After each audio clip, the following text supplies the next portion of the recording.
ఆ మహిషి అనబడేటటువంటి రాక్షసిని సంహరించడం కోసమని ఆవిడ బ్రహ్మగారి గురించి తపస్సు చేసి నేను అసలు మృత్యువు లేనటువంటి స్థితిని ఆవిడ అపేక్షించింది. అది కుదరదు అన్నారు. జాతస్య హిద్రుహో మృత్యు ధ్రువం జన్మ మృతస్య చ మర్యాదాచే భృషీలోకే అని పుట్టినటువంటి ఏ జీవి అయినా గిట్టక తప్పదు, ఎవరైనా శరీరాన్ని విడిచిపెట్టవలసిందే అంటే ఆవిడ ఒక విచిత్రమైనటువంటి కోరిక కోరింది. నేను ఎవ్వరి చేత సంహరింపబడకూడదు, కానీ ఒక్క వరం కోరుకుంటున్నాను. హరిహరులకు ఇద్దరికీ పుత్రుడు జన్మిస్తే 12 సంవత్సరముల పాటు అలా జన్మించినటువంటి పుత్రుడు ఒక రాజు దగ్గర సేవ చేస్తే అదిగో అటువంటి పిల్లవాని చేతిలో నేను హతమవుతానని ఆవిడ వరం కోరుకుంది. సరే, వరం ఇచ్చానన్నారు. అన్న తర్వాత సహజం, ఏ పురాణంలో మీరు చూసినా ఎప్పుడైతే ఇంకా ఇంచుమించు మృత్యువు లేదనేటటువంటి స్థితి ఏర్పడిందో అహంకారం ప్రజ్వరిల్లుతుంది. ఇంద్రలోకానికి వెళ్ళింది. వెళ్ళి ఇంద్రుణ్ణి పదవీచ్యుతుణ్ణి చేసి ఆ రాజ్యాన్నంతటినీ ఆక్రమించింది. ఆక్రమించిన తరువాత త్రిమూర్తులు ముగ్గురు కలుసుకున్నారు. దేవతలందరూ వాళ్ళని వేడుకున్నారు. మమ్మల్ని ఈ ఉపద్రవం నుంచి ఎలా గట్టెక్కిస్తారన్నారు. అంటే ఆలోచించారు. అసలు ముందు ఊపిరి తీసుకునేటటువంటి సమయం ఒకటి కావాలి. బ్రీదింగ్ టైం అంటుంటాం మనం ఇంగ్లీష్లో. కొద్దిగా వెసులుబాటు అంటూ కుదిరితే ఆ తర్వాత ఎలాగో అలా సర్దుకోవచ్చని. దీన్ని ఎలా ముందు పరిమార్చడం అని ఆలోచించారు. ఆలోచించి ఒక బ్రహ్మాండమైనటువంటి మహిషాన్ని సృష్టించారు. ఆ మహిషం అంటే పురుషాకృతిని పొంది ఈ మహిషిని శృంగార క్రీడల వైపుకి ఆభిముఖ్యాన్ని కల్పించింది. కల్పిస్తే ఈ మహిషం వెంట బయలుదేరింది. అది భూలోకానికి వచ్చింది. వచ్చి ఆ శబరిమలై ఉన్నటువంటి పర్వత సానువుల యందు విహరించడం మొదలెట్టింది. అలా కొన్ని సంవత్సరముల పాటు శృంగార కేళిలో వినోదిస్తూ ఉండిపోయి తాను దేవతల్ని బాధ పెట్టాలనేటటువంటి విషయాన్ని మరిచిపోయింది. ఇదే అదుననుకున్నారు. దేవతలందరూ వెళ్ళి శ్రీమన్నారాయణుణ్ణి ప్రార్థించారు. ఆయన లోకరక్షణ భారమునంతటిని ఆయన వహించి ఉంటారు స్థితికారుడిగా. ఒకటే బ్రహ్మము బ్రహ్మగా ఉంటే సృష్టి చేస్తుంది. శ్రీ మహావిష్ణువుగా స్థితికారుడై ఉంటాడు. ఆయనే పరమశివుడిగా సర్వకాలముల యందు శుభం చేస్తాడు. ఆయనే రుద్రుడిగా లయకారకుడై ఉంటాడు.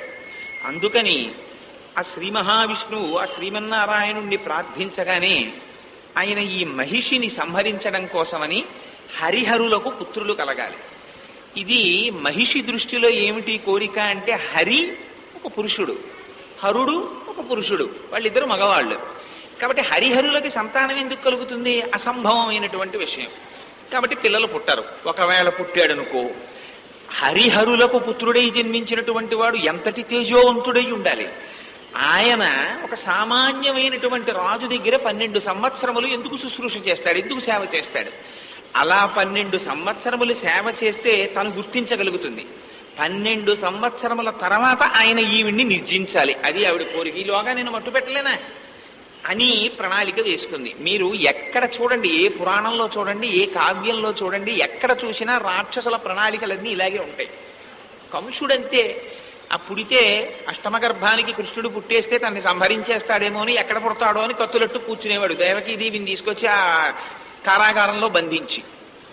రాక్షసుల చిత్రవృత్తి ఎప్పుడూ అలాగే ఉంటుంది.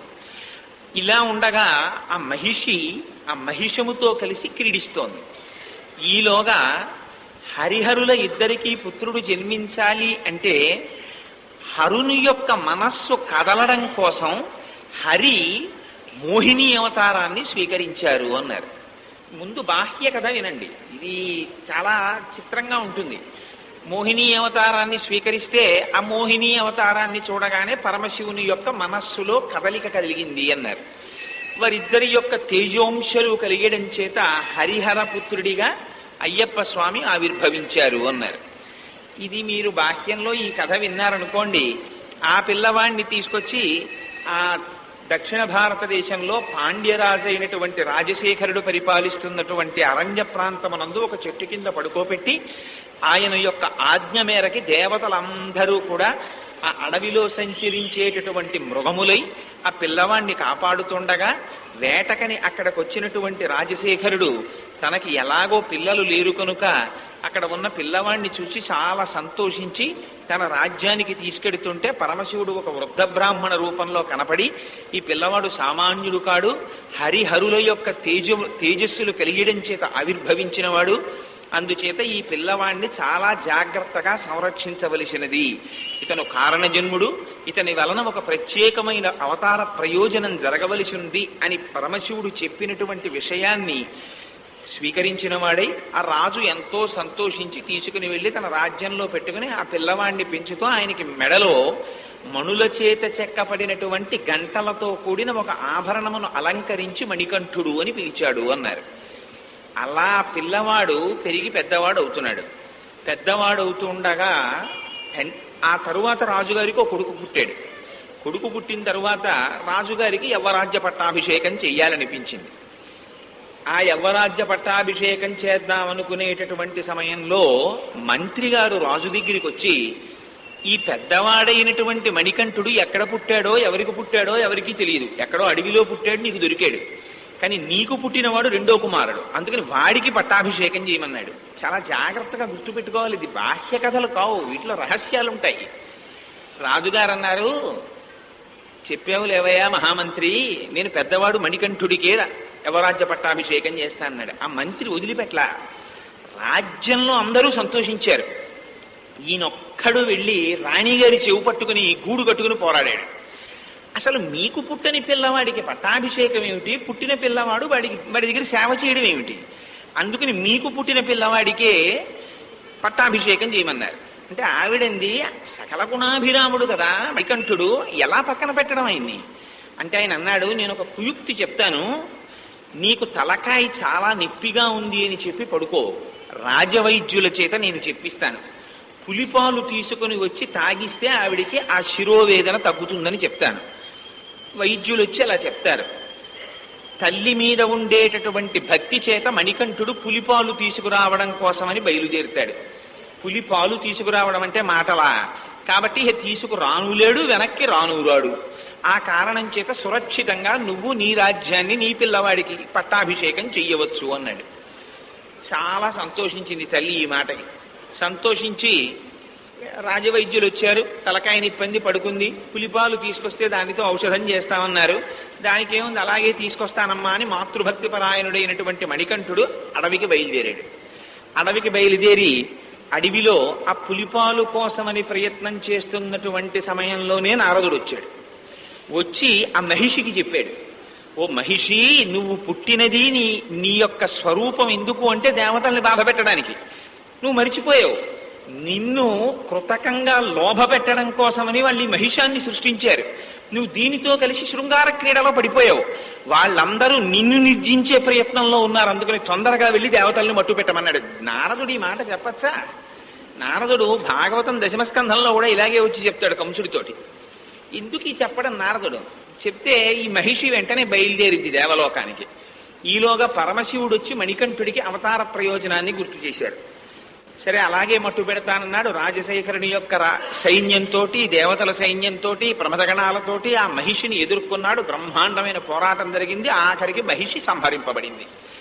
ఆ సంహరింపబడినటువంటి మహిషిలోంచి అంతక పూర్వజన్మలో ఆవిడ లీలాకుమారి అనేటటువంటి పేరు కలిగినటువంటి ఒక మహాపతివ్రత కనుక అందులోంచి తన నిజస్వరూపాన్ని పొంది నాకు నా స్వస్థితిని కల్పించావు కనుక నువ్వు నన్ను భార్యగా స్వీకరించవలసింది అని అడిగింది ఆయన.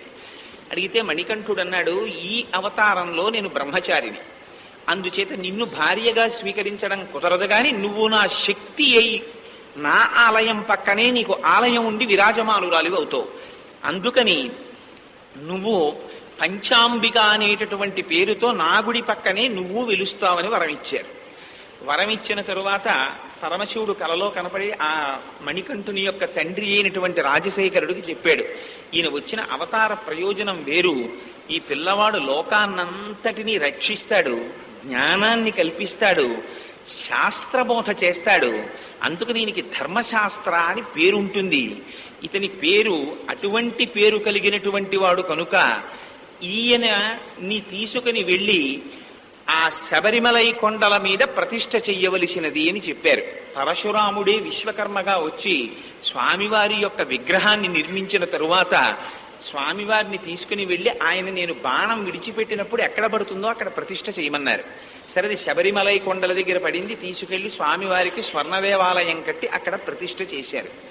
ఆనాటి నుంచి ఈనాటి వరకు అయ్యప్ప స్వామి అక్కడే ఉండి కొన్ని కోట్ల మంది భక్తుల్ని తరింపచేస్తున్నారు. ఇది బాహ్యమునందు కథ. అంటే ఇంకా మిగిలినవి ఆ వావర్ స్వామి వారి కథ ఇవన్నీ ఉన్నాయి. ఇవన్నీ మీకు తెలుసున్నటువంటి విషయాలు అనుషంగికం ప్రధాన కథకి. ఇది కథ. అయితే ఇంతే కథ. లేకపోతే అయ్యప్ప స్వామి వారిని దర్శనం చెయ్యడానికి మిగిలినటువంటి దేవతల దర్శనం చేసినట్లుగా చెయ్యడానికి కుదరదు. అదొక గొప్ప విచిత్రం. మిగిలినటువంటి దేవతల దర్శనానికి వెడితే తిరుమల వెళ్ళారనుకోండి, అందరం వైకుంఠంలోంచి వెంకటాచలపతి దర్శనానికి వెళ్ళొచ్చు. శ్రీశైలం వెళ్ళామనుకోండి, అందరం రాజద్వారంలోంచి స్వామి దర్శనానికి వెళ్ళొచ్చు. అయ్యప్ప స్వామి వారి గుడికెడితే అలా దర్శనం చేసుకోవడం కుదరదు. పదునెట్టాంబడి అని పిలుస్తారు. 18 మెట్లు ఉంటాయి. ఆ 18 మెట్లు ఎక్కాలి అంటే దానికి దీక్ష స్వీకరించాలి. దీక్ష స్వీకరించాలి అంటే దానికి ఒక రకమైనటువంటి వస్త్రములు ధరించాలి. దానికి కొన్ని నియమాలు చెప్పారు. నీలంగా ఉన్న వస్త్రాలో, నల్లటి వస్త్రాలో, కాషాయ వస్త్రాలో ఆ వస్త్రములను ధరించాలి. అయితే ధరించినంత మాత్రాన దీక్ష పుచ్చుకున్నట్లా కుదరదన్నారు. మరి ఎవరివ్వాలి దీక్ష అంటే గురువు ఇవ్వాలన్నారు. ఆ గురువు ఎలా ఇస్తాడన్నారు. దానికి దీక్షా స్వీకారం చేయించే ముందు మెడలో రుద్రాక్షమాల కాని తామర పూసలమాల కాని రెండింటిని కాని మెడలో వేసి 41 రోజులు మండల దీక్ష ఎవరు చేస్తారో వారు మాత్రమే 18 మెట్ల మించి ఎక్కి అయ్యప్ప స్వామి వారి దర్శనం చెయ్యడానికి నోచుకుంటారు. ఈ 41 రోజుల దీక్ష పూర్తయిన తరువాత మళ్ళీ గురుస్వామి ఇరుముడి కడతారు. ఆ ఇరుముడి కట్టి శిరస్సున ఉంచుతారు.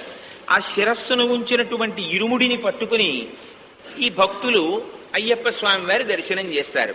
ఈ 41 రోజులు కూడా అత్యంత దీక్షతో చాలా నియమాలతో ఈ వ్రతాన్ని చేస్తారు.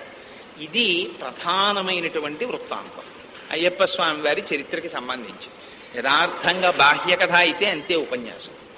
కానీ ఇంతే అయితే అందులో ఆశ్చర్యం ఏముంది? కానీ ఇందులో చాలా రహస్యాలు ఇమిడి ఉన్నాయి.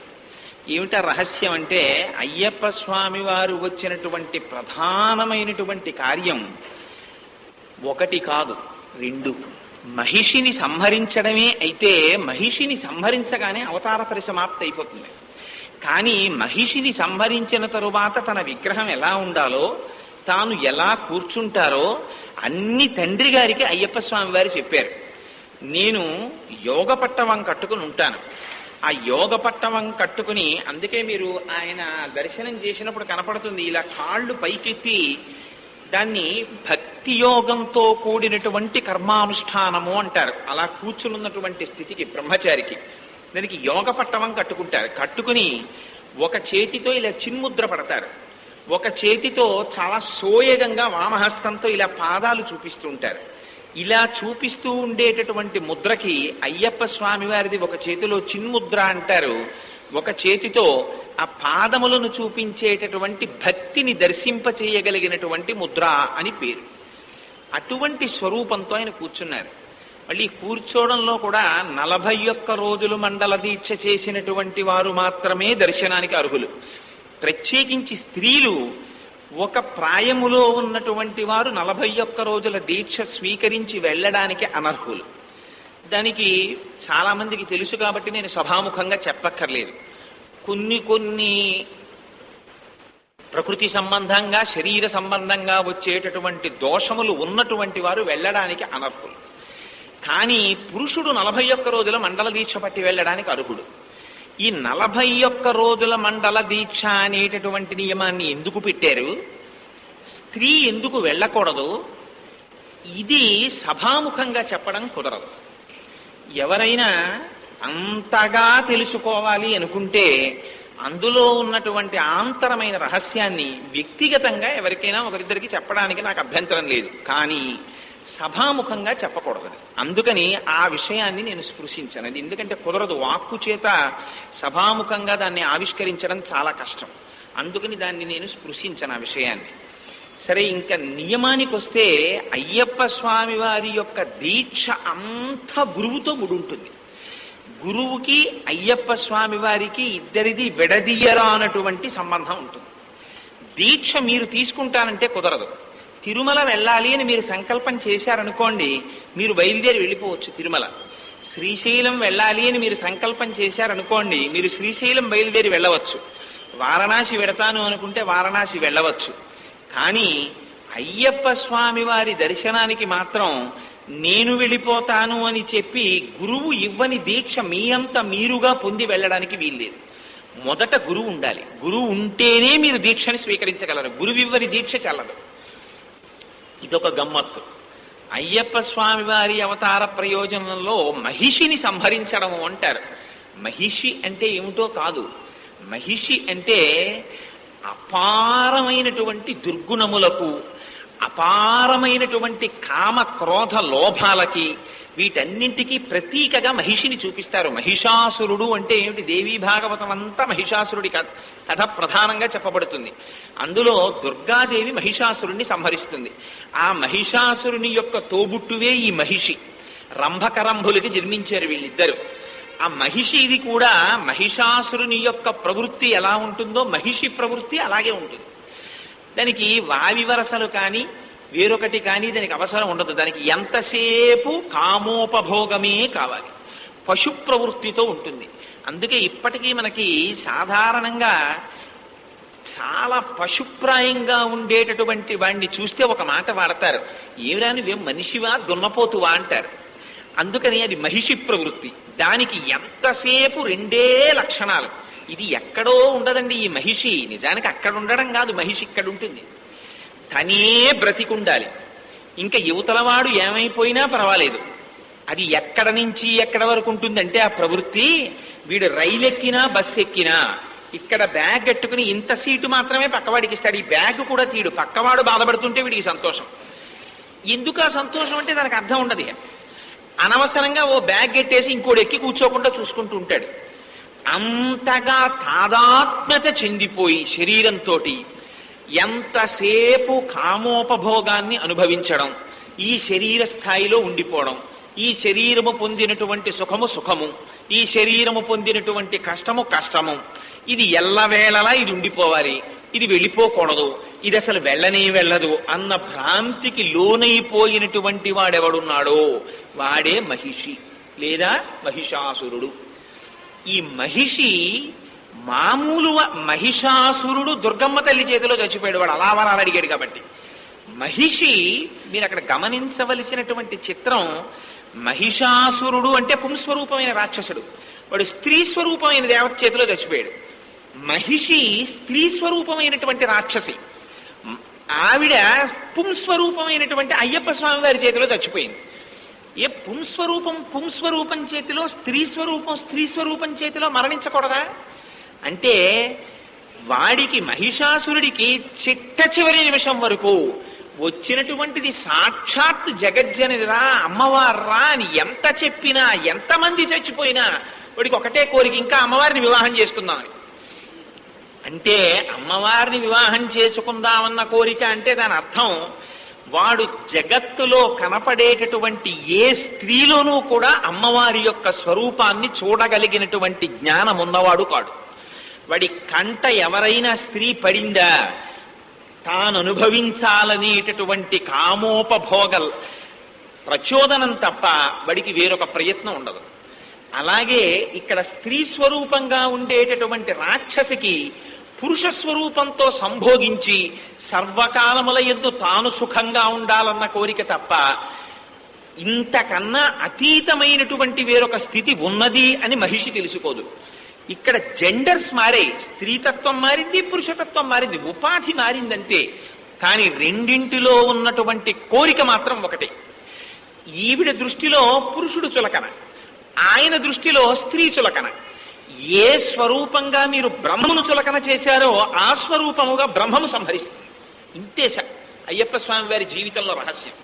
మీకు లక్ష్మీదే ఉంది, సరస్వతీదే ఉంది, ఏదో బాలా త్రిపుర సుందరి అమ్మవారు ఉన్నారు, పరమశివుడు ఉన్నాడు, శ్రీ మహావిష్ణువు ఉన్నారు. ఇవన్నీ ఏమిటో తెలుసా అండి? ఒక్క సూర్యుని యొక్క కిరణములు అనేక మంచు బిందువుల్లో పడ్డాయనుకోండి, ఇన్ని కోట్ల మంచు బిందువులు ముత్యాల్లా మెరుస్తాయి. కానీ పడినటువంటి సూర్యకిరణాలు మాత్రం ఒక్కటే, ఒక సూర్యుడిలోంచి వచ్చిన కిరణాలే. ఒక బ్రహ్మమే లక్ష్మీతత్వముగా ధనశక్తిలోకి ప్రవేశిస్తే లక్ష్మి అవుతుంది. అదే బ్రహ్మము విద్యాశక్తిలోకి ప్రవేశిస్తే సరస్వతి అవుతుంది. అదే బ్రహ్మము మంగళము చేయగలిగిన శక్తిలోకి ప్రవేశిస్తే పరమశివుడు అవుతుంది. అదే బ్రహ్మము సృష్టిని చేస్తే బ్రహ్మ అవుతాడు. అదే బ్రహ్మము స్థితికారుడై రక్షణ చేస్తే శ్రీ మహావిష్ణువు అవుతాడు. అందుకే పోతన గారు అంటారు, మూడు మూర్తులకు మూడు రూపములకు మూడు కాలములకు మూలమగుచు భేదమగుచు తుదికి అభేదమయ్యొప్పారు బ్రహ్మమనగ నీవే పాలనయన. భేదంలా కనపడుతుంది, కానీ జ్ఞానము చేత తానొక స్థాయిని చేరుకుంటే ఆ భేదం కనపడడం పోతుంది, పోయి అంతా ఒకటిలా కనపడుతుంది. ఆ ఒకటిలా కనపడగలిగినటువంటి తత్వం జ్ఞానం. ఆ జ్ఞానం చేతిలో ఈ అజ్ఞానం నశించిపోతుంది. అందుకని అయ్యప్ప స్వామి వారి చేతిలో మహిషి చచ్చిపోతుంది. ఈ మహిషిది ఎంత విచిత్రమైన కోరికంటే, తాను బ్రతికుండడానికి సృష్టిలో చాలా అసలు అర్థరహితము అసంభవము అయిన కోరిక కోరింది. అంటే ఇది ఉండిపోతుంది కాబట్టి. ఏమిటి, హరిహరులకి బిడ్డడు పుడితే ఏమిటి ఆవిడ దృష్టిలో, హరిహరులకి ఎందుకు బిడ్డడు పుట్టకూడదు? హరి పురుషుడు, హరుడు పురుషుడు. పురుషుడైన హరికి బిడ్డలు ఎలా పుట్టరు. కాబట్టి వాళ్ళిద్దరికి పిల్లాడు పుడితే నేను చచ్చిపోతానని. ఇది ఈ పరమేశ్వరుడి పట్ల ఈ భావన ఉందే, ఇది కూడా అజ్ఞానమే. భగవంతుడంటే స్త్రీ స్వరూపం అని కొంతమందికి నమ్మకం, భగవంతుడంటే పురుష స్వరూపం ఇది కొంతమందికి నమ్మకం. మేము అమ్మవారినే ఆరాధిస్తామండి, అయ్యవారి జోలికి వెళ్ళాం, కొందరి ప్రయత్నం. మేము అయ్యవారి పూజలే చేస్తాం, అమ్మవారి పూజ చెయ్యం, కొందరి సిద్ధాంతం. నేను చూశాను ఇలాంటి వాళ్ళని కొందరిని. వాడు అభిషేకం వరకు కూర్చుంటాడు, కుంకుమార్చనకి లేచిపోతుంటారు కొంతమంది. ఒకసారి ఒకరిని అడిగా నేను, ఏమండి ఏమి కుంకుమార్చన చెయ్యరా మీరు అంటే ఆయన అన్నారు, కుంకుమార్చన మాకెందుకండి, మేము మగవాళ్ళం, మేము శివుడికి అభిషేకం చేస్తాం, అమ్మవారి కుంకుమార్చన మాకేం సంబంధం, మా ఆవిడ చేసుకుంటుంది. అదొక విచిత్రమైన సిద్ధాంతం. అసలు జ్ఞానానికి ఏమిటంటే, భగవంతుడు అన్నవాడు స్త్రీ పురుష నపుంసకమూర్తియును కాక, తిర్యక అమర నరాది మూర్తియును కాక, కర్మ గుణ భేద సదసత్ప్రకాశి కాక, వెనుకనన్యుతానగు విభుతలంతు. అసలు పరమేశ్వరుడంటే స్ఫురత్ అంతే చెప్పిందంటే శాస్త్రం. స్ఫురత్ భాష, కాంతి, జ్ఞానము, ఈ రెండే భగవంతుడంటే. అందుకే మీకు అయ్యప్ప స్వామి వారి యొక్క జన్మదినోత్సవం మకర సంక్రమణ నాడు జ్యోతిస్వరూపంగా ఉంటుంది. భగవంతుడికి ఎప్పుడు ఒక నపుంసక నామం ఉంటుంది. మీరు చూడండి, అది స్త్రీనామం కాదు, పురుషనామం కాదు. మీరు లలితా సహస్రనామ స్తోత్రం చదివారనుకోండి, మీరు ఏమనుకుని మొదలు పెడతారు? లలితా సహస్రనామాలంటే మేము అమ్మవారిని చదువుతున్నాం అంటారు. అందులో గురుమూర్తి అని ఒక నామం ఉంది, అది పురుషనామమా కాదా? అది పురుషస్వరూపమైన నామం. పరంజ్యోతి అని ఒక నామం ఉంది, అది నపుంసక నామం, అది స్త్రీ కాదు, పురుషుడు కాదు. మరి లలితానామాల్లోకి ఈ నామాలు ఎలా వచ్చాయి? మీరు లక్ష్మీ అష్టోత్తరం తీయండి, నవదుర్గాం మహాకాళీం బ్రహ్మ విష్ణు శివాత్మికాం. నవదుర్గా మహాకాళి ఎవరి పేర్లు? పార్వతీదేవి పేర్లు. ఈ పేర్లు లక్ష్మీ అష్టోత్తరంలోకి ఎలా వెళ్ళాయి? మీరు విష్ణు సహస్రనామం తీశారనుకోండి, శివ అని వస్తుంది అందులో. మరి విష్ణు సహస్రనామ స్తోత్రంలోకి శివనామాలు ఎలా వచ్చాయి? శివ సహస్రనామం తీశారనుకోండి, శివో మహేశ్వర శంభో పినాకి శశిశేఖర వామదేవో విరూపాక్షక్కపద్ది నీలలోహిత శంకర శూలపాణి చక్కట్వాంగి విష్ణువల్లభ అని వస్తుంది, విష్ణువల్లభుడు అని వస్తుంది. మరి అదేమిటి? శివ సహస్రనామంలో మళ్ళీ విష్ణు సంబంధం ఏమిటి? అందుకని అసలు ఏది కూడా మీరు ఏమనుకుంటున్నారో అది అందులో ఉండదు, ఇంకొకటి వచ్చేస్తుంటుంది అందులోకి. ఏమిటి రావడం అంటే, అందులో అసలు రహస్యం అంతా అక్కడ ఉంది. మీరు ఏదని ఉపాసన చేస్తున్నారో ఆ స్థాయి నుంచి మీరు పైకెక్కడానికి మీకు ఆ స్వరూపం ఎదురుగుండాలి. మీకు ఇంకా తేలిగ్గా చెప్పాలి అంటే, మీరు ఒక గోడ దూకాలి, ఒక కర్ర ఇచ్చారు మీకు, అబ్బాయి ఈ గోడ దూకు అన్నారు. పరిగెత్తి పరిగెత్తి పరిగెత్తి పరిగెత్తి పరిగెత్తి వస్తారు, ఆ కర్రని భూమికి తాటిస్తారు, మీ శరీరాన్ని పైకి లేపుతారు. లేపి గోడ మీదకి వెళ్ళి ఇంకా గోడ మించి అవతల వైపుకి దూకేస్తున్నప్పుడు ఈ కర్రను వదిలేస్తారు, అడ్డుపడిపోతారు. అంతేకాని గోడ మీదకి వెళ్ళాక కూడా, అయ్యో కర్రా నన్ను ఇంత దూరం తెచ్చి పైకెత్తావు, గోడ దూకడానికి నాకు ఉపయోగపడ్డావు, నువ్వు నాతో రా అని ఆ కర్రను తీసుకొచ్చే ప్రయత్నం చేశాడు అనుకోండి, వీడి కింద పడిపోతాడు వెనక్కి. ఎంతసేపు మూర్తి యొక్క ఆరాధన చేస్తారు మీరు? ఒక స్వరూపానికి ఆరాధన ఆ జ్ఞానాన్ని పొందేవరికే. అందుకే పూజకి పూర్ణత్వం ఎక్కడ అంటే మంత్రపుష్పంతో అయిపోతుంది. మీరు ఏ పూజ చెయ్యండి, మంత్రపుష్పం చెప్పి వదిలేస్తారు పూజని. ఎందుకు మంత్రపుష్పం చెప్పి పూజ చేయడం? ఎదురుగుండా ఇక్కడ ఒక స్వామిని పెట్టి పూజ మొదలెట్టి మంత్రపుష్పంలో ఏం చెప్తారు? నాభ్యాము పరితిష్టతి. బొడ్డులో చిటికిన వేలు పెట్టుకుని పైకి బొటన వేలు పెడితే ఈ బొటన వేలు తగులుచున్న చోట ఒక వడ్డు గింజ పట్టుకుని ఇలా ముళ్ళుతో గీరితే గీసుకునేటటువంటి చిన్న ములుకు ఏదుంటుందో అటువంటి నీవారస్సూకవత్తన్వి పీతాభాస్వత్యనూపమా, అటువంటి చిన్న బిందువు ఒకటి ఉంది. ఆ బిందువు మధ్యలో ఒక చిన్న అగ్నిహోత్రపు వెలుగు ఒకటి వెలుగుతోంది. తస్య మధ్యే వహ్ని శిఖానియో వ్యవస్థిత.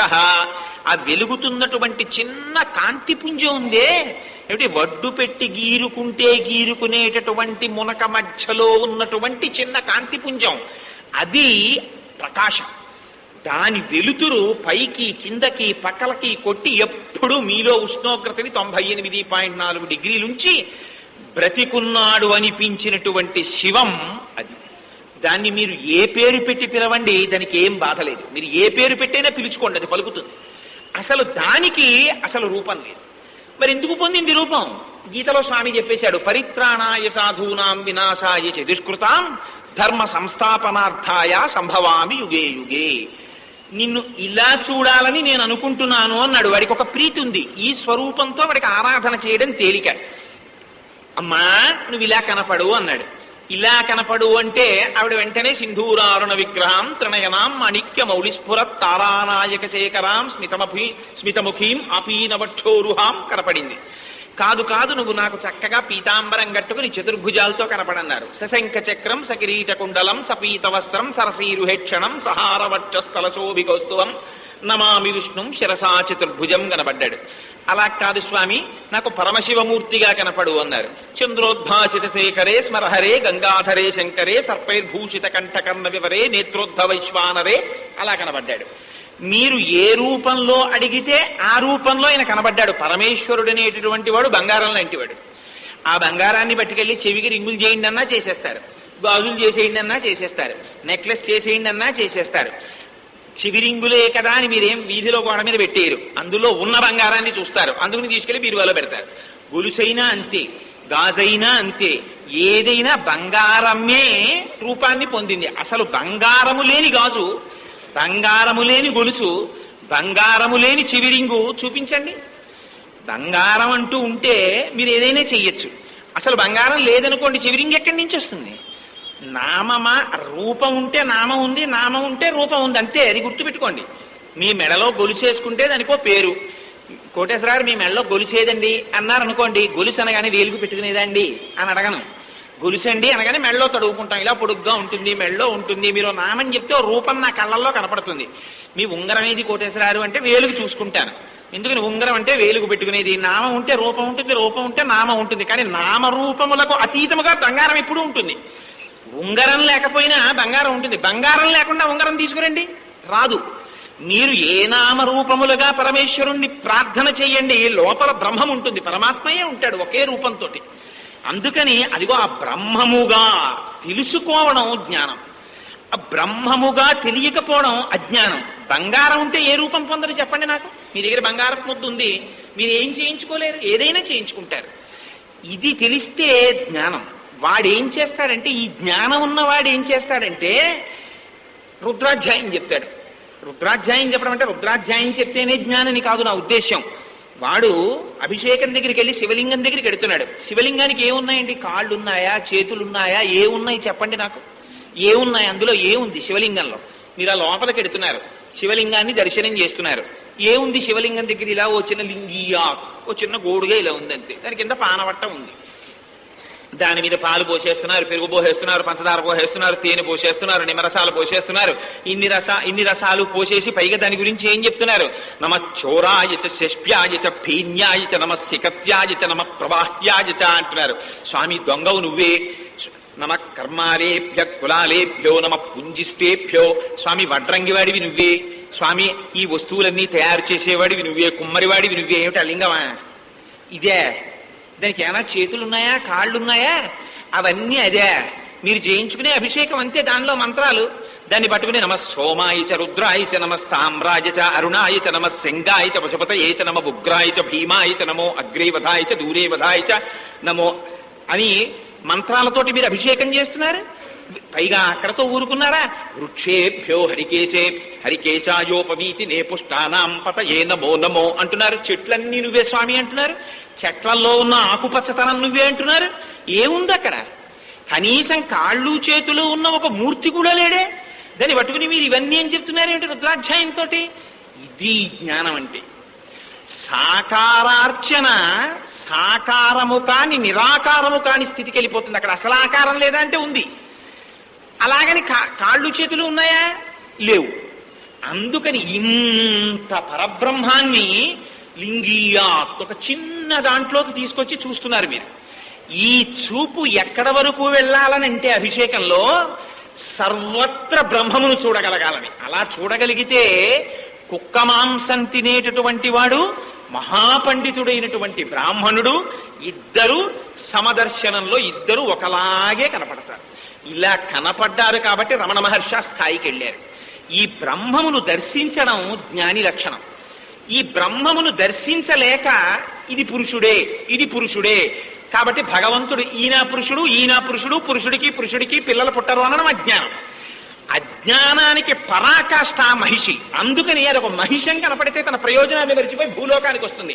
పైనుంచి కిందకి దిగిపోతుంది. పైనుంచి కిందకి దిగిపోవడం అన్నది మీకు ఎప్పుడైనా చెప్పారనుకోండి కావ్యంలో, వాడు భోగలాలసుడు అజ్ఞాని అని గుర్తు. మీరు అందుకే చూడండి రామాయణంలో రావణాసురుడు పుష్పక విమానాన్ని కైలాస పర్వతం దగ్గర నుంచి లంకకి తీసుకొస్తాడు. కిందకి ఉత్తరంలో ఉంటాయి హిమాలయ పర్వతాల్లో కుబేరుడు ఉంటాడు. అక్కడి నుంచి లంక కంటే ఈ కిందకి తీసుకొచ్చేస్తాడు వాడు.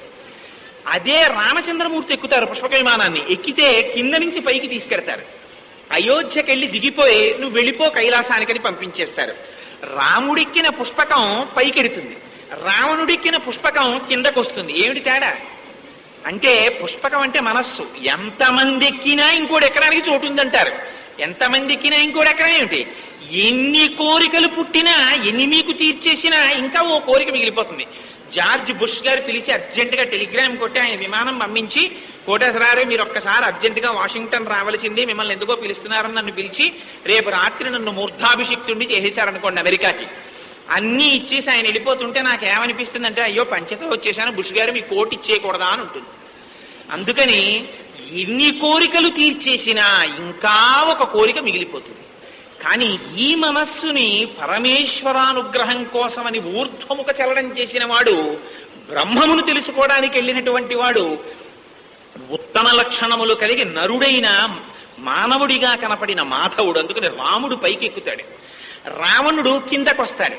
దొరికింది ఉత్తరంలోనైనా పరమేశ్వరానుగ్రహంగా వాడి తపస్సు చేత వాడికి కాంచనలంక లభించిన అహంకారంతో నాది అని అనుభవించి కిందకి దిగిపోయి కనబడ్డ స్త్రీనల్లా చెరపట్టి చిట్ట చివరికి సీతమ్మని చెరబట్టి తన స్వరూపాన్ని నాశనం చేసేసుకున్నాడు ఎంత భక్తుడైనా. అందుకని ఎక్కడెక్కడ కిందకి దిగితే అక్కడక్కడ వాడు భోగలాలసుడు, మదోన్మత్తుడు, అజ్ఞాని అని గుర్తు. అందుకని ఒక మహిషికి ఒక మహిషం కనబడింది. ఒక ఆడదున్నపోతుకి ఇంకొక ఒక దున్నకి దున్నపోతు కనబడింది. కనబడగానే అది మరిచిపోయింది. మరిచిపోయి దేవలోకంలో ఇంద్రసింహాసనం మీద కూర్చున్నటువంటి మహిషంతో కలిసి కిందకు వచ్చింది. శబరిమలై కొండల దగ్గరికి వచ్చేసింది. అంటే చిట్ట చివరకు వచ్చేసిందా లేదా? కేరళ వచ్చేసిందంటే ఏడు కేరళ దాటిపోతే ఇంక హిందూ మహాసముద్రమే. ఆయన లంకకి వెళ్ళాడు, ఇవిడు సముద్రం దాటలేదా, కిందకు వచ్చింది ఇవిడు, అంతే తేడా. కానీ అసలు భగవంతుని స్వరూపం ఏమిటి? ఆయన పురుషుడు కాడు, స్త్రీ కాడు. కానీ అందం ఒకటి ఉంటుంది. ఏమిటా అందం అంటే పరమశివుని యొక్క శక్తి స్వరూపమైనటువంటి పార్వతీదేవి విష్ణు స్వరూపం కన్నా భిన్నం కాదు. ఈ రెండు ఒకటే. అందుకే అమ్మవారు విష్ణువు ఇద్దరు అలంకార ప్రియులై ఉంటారు. పరమశివుడు అభిషేక ప్రియుడై ఉంటాడు. పరమశివుని యొక్క శక్తియే పార్వతీదేవి. అందుకే ఆవిడ్ని శక్తి శాక్తేయం అంటారు. శక్తి లేనివాడు పరిపాలన చేయడానికి పనికిరాడు. నన్ను ఒక ఆఫీసర్కి మేనేజర్గా వేసి కోటేశ్వరారు మీరు రూపాయి జీతం కోయడానికి వీల్లేదు, పక్క ఆఫీస్కి ట్రాన్స్ఫర్ చేయడానికి వీల్లేదు, ఒకటి సీఎల్ ఇవ్వడానికి వీల్లేదు అన్నారనుకోండి, ఎందుకు పనికొస్తుంది నా మొహం ఆ పోస్టు? నాకు ఎందుకు పనికిరారు, ఎవడూ లెక్క పెట్టండి నన్ను. అదే నాకు కోపం వస్తే ఇక్కడి నుంచి తీసుకెళ్ళి ఇంకో చోటకి ట్రాన్స్ఫర్ చేసేసే శక్తి నాకు ఇచ్చారనుకోండి, నన్ను చూసి భయపడతారమ్మా ఆయన కోపం వస్తే ట్రాన్స్ఫర్ చేస్తాడరా అంటారు. అందుకని శక్తి అంతర్లీనమై ఉంటుంది. అందుకని విష్ణువు ఎప్పుడు శక్తిని పొంది ఉంటాడు.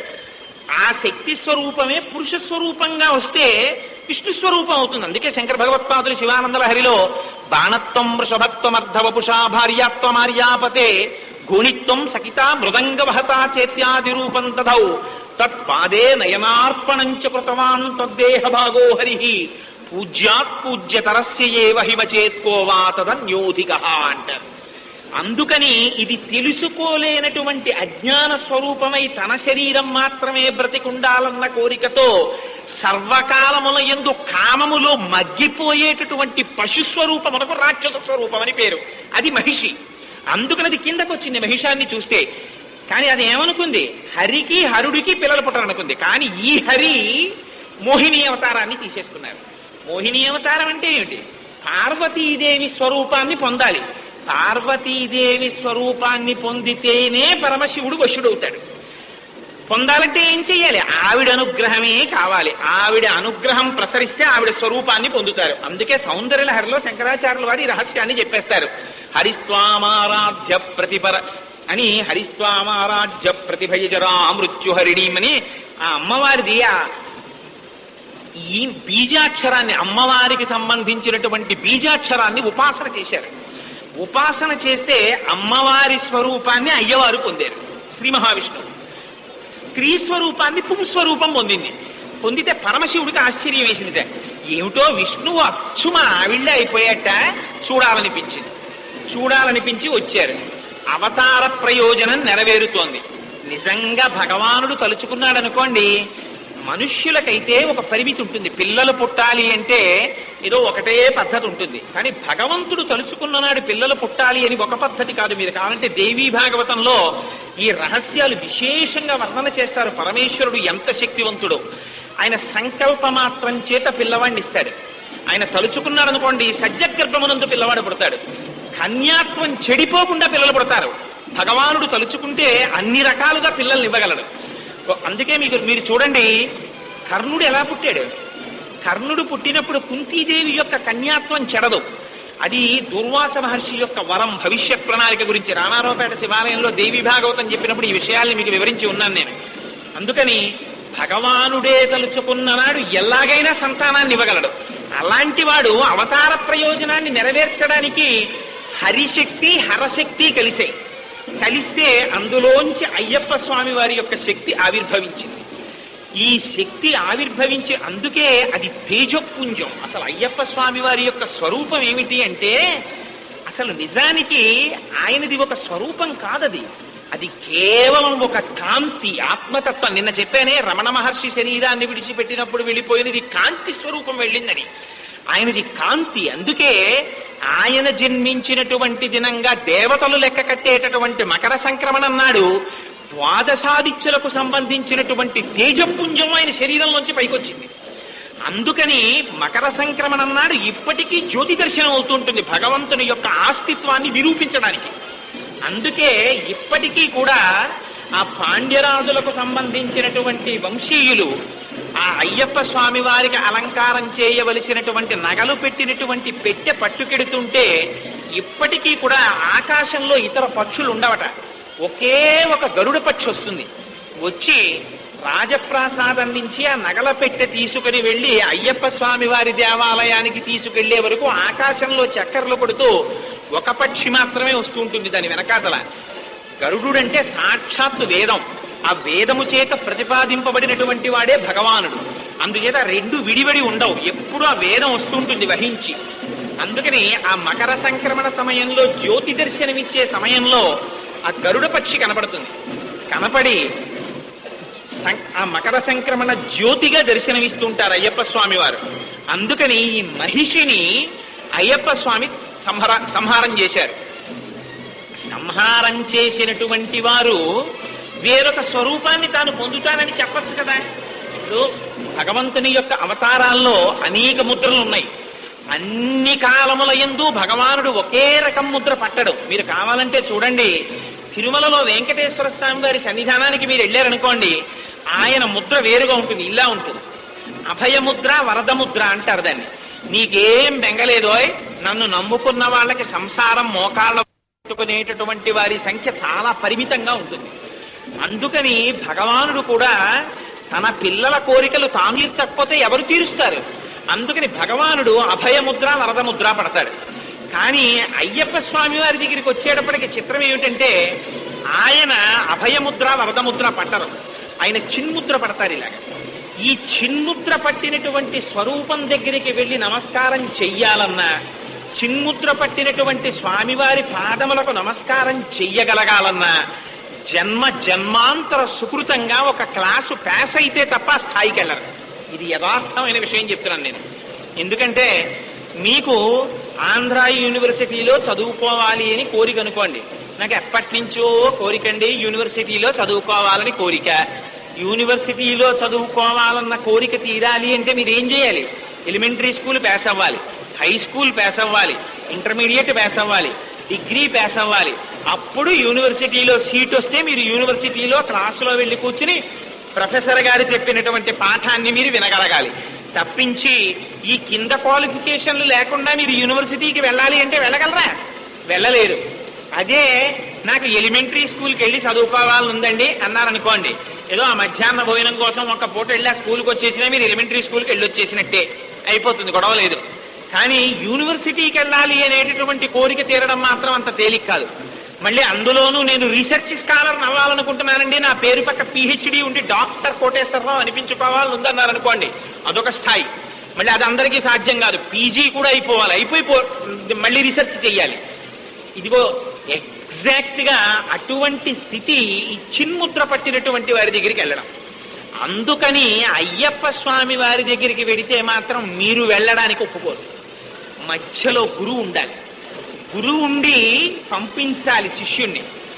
ఎందుకండి అలాగా అంటే ఆయన పట్టిన ముద్ర సామాన్యమైన ముద్ర పట్టలేదు, ఇలా పట్టుకున్నారు ఆయన. చిన్ముద్ర పట్టారు. ఇది దక్షిణామూర్తి ముద్ర అని పేరు దీనికి. ఈ ముద్ర పట్టిన వాడి దగ్గరికి వెళ్ళాలి అంటే మామూలుగా కోరికుంటే మీరు కోరికతోటి వెళ్ళిపోవచ్చు. ఒకే భగవంతుడి యొక్క ఇతర మూర్తుల దగ్గరికి వెళ్ళొచ్చు, శ్రీశైలం వెళ్ళొచ్చు, వెంకటాచలం వెళ్ళొచ్చు. కానీ మీరెడుతున్నది జ్ఞానం కోసం వెడుతున్నారు. జ్ఞానం కోసం వెళ్ళినటువంటి భక్తుడు మిగిలినటువంటి భక్తుల కన్నా స్థాయి పెద్దది. అందుకని అటువంటి వాడికి ముందు వైరాగ్యం కావాలి. ఏమిటో ఈ సుఖాలు ఏమిటో, ఈ కష్టాలు ఏమిటో, ఈ శరీరం ఏమిటో, ఈ బంధుత్వాలు ఏమిటో, అసలు ఏమిటండి ఇవన్నీ, అసలు ఎక్కడి నుంచి వచ్చింది, ఎందుకు వచ్చాను ఈ ప్రపంచంలోకి అని తాపత్రయ పడిపోయి లోపల విపరీతమైనటువంటి ఉడికిపోతే మనస్సు ఎలాగైనా సరే అసలు తత్వం తెలుసుకోవాలన్న జిజ్ఞాస పెరిగితే అటువంటి వాడికి భగవానుడు ఒక దారి చూపిస్తాడు. ఆయన గురువు. ఆ గురువు ఏం చేస్తాడు? రమణ మహర్షి చెప్తారు, గురువు అంటే శాస్త్రం ప్రకారం అయితే గు అంటే అజ్ఞానము, రు అంటే తొలగించగలిగినటువంటి వాడు గురువు. కానీ రమణ మహర్షి అంటారు గురువు అంటే ఎవరో తెలుసా? గురువు అంటే గురిని చూపించగలిగిన వాడు.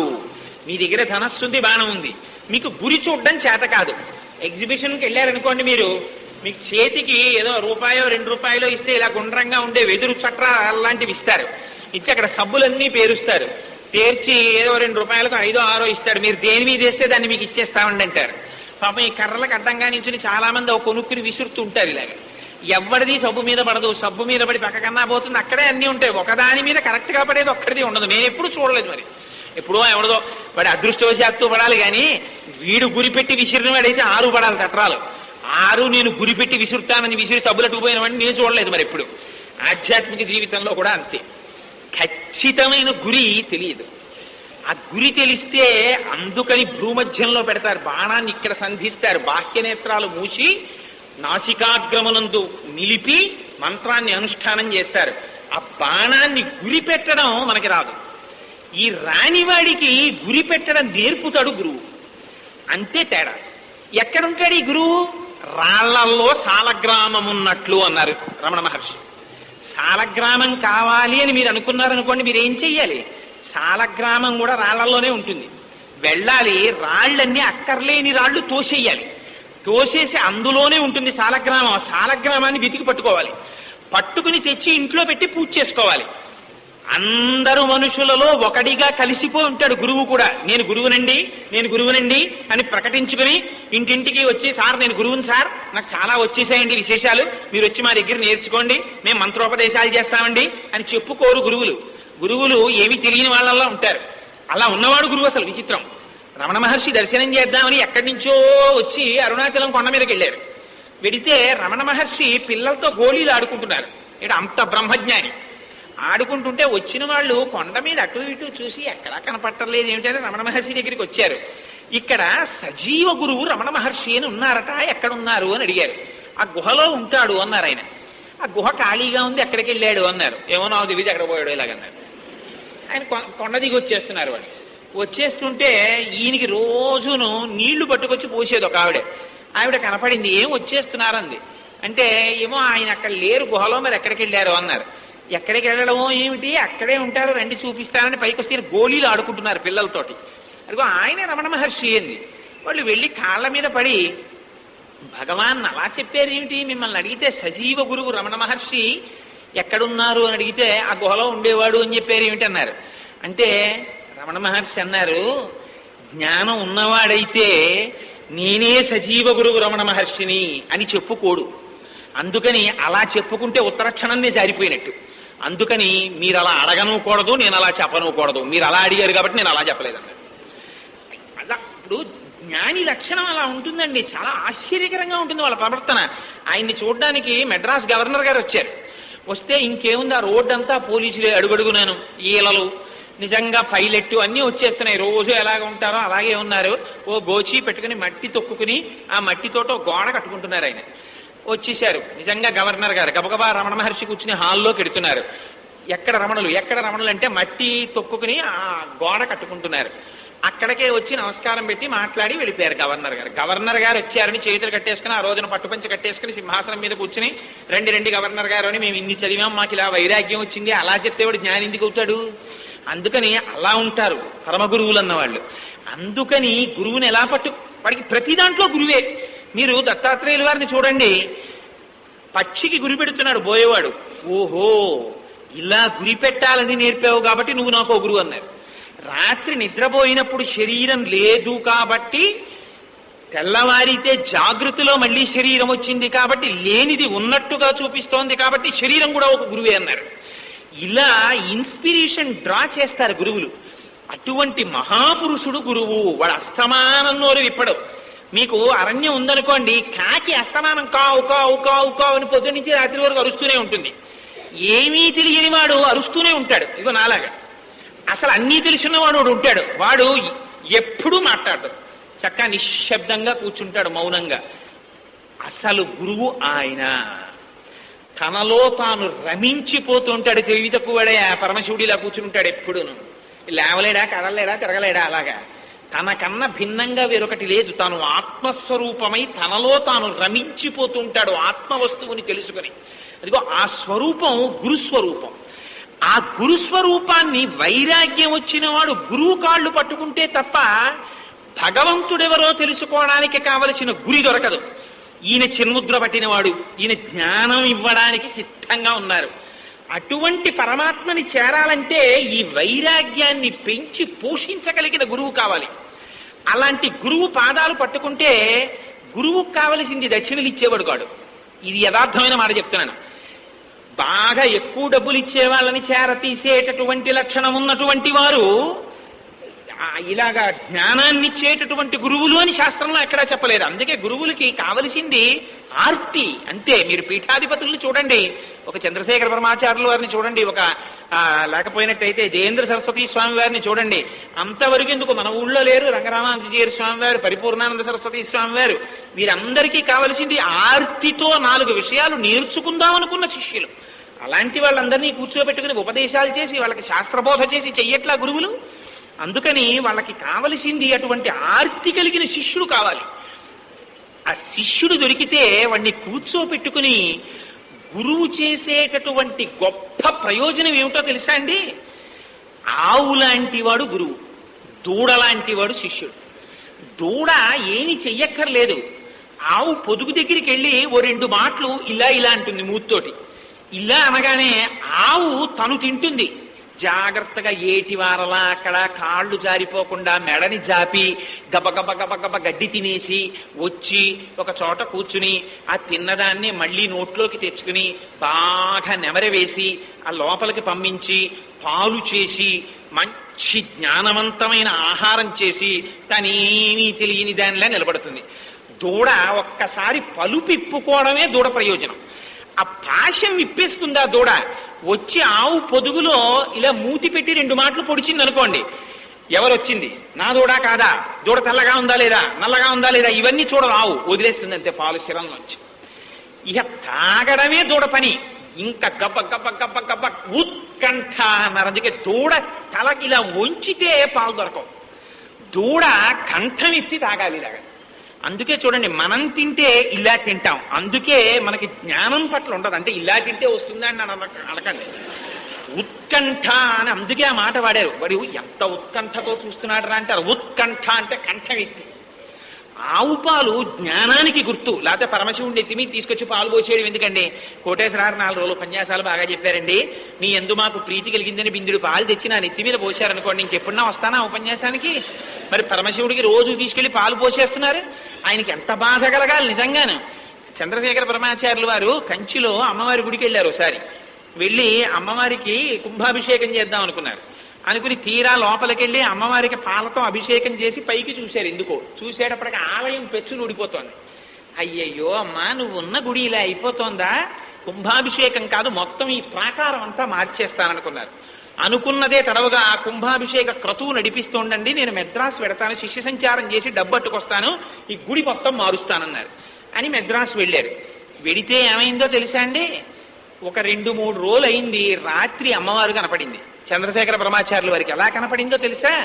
పాలతో అభిషేకం చెయ్యడం వల్ల జిగురుతో కూడినటువంటి జుత్తు అట్టల కట్టి కనపడింది. కనపడి జుత్తు చూపించింది, చంద్రశేఖర పాలతో అభిషేకం చేసావు, మెడ్రాస్ వచ్చావు, ఎప్పుడొచ్చి నాకు అభిషేకం పూర్తి చేస్తావయ్యా? ఎప్పుడు నేను మళ్ళీ ముడి వేసుకోను, ఎప్పుడు పువ్వులు పెట్టుకోను, వచ్చి పూర్తి చేయవయ్యా. నాకు ఆలయం బాగు చెయ్యాలని సంకల్పం చేస్తే చాలదా, నువ్వు డబ్బు సంపాదించాలా? ఇంత పీఠాధిపతివే, ఇంత అమాయకత్వం ఏమిటి చంద్రశేఖర అంది.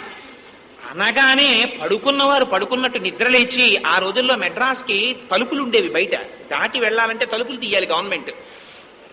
చంద్రశేఖరుల యొక్క ఆజ్ఞ మేరకి అవుట్ ఆఫ్ ది ప్రొసీజర్ తలుపులు తెరిచారు, గేట్లు తెరిచారు.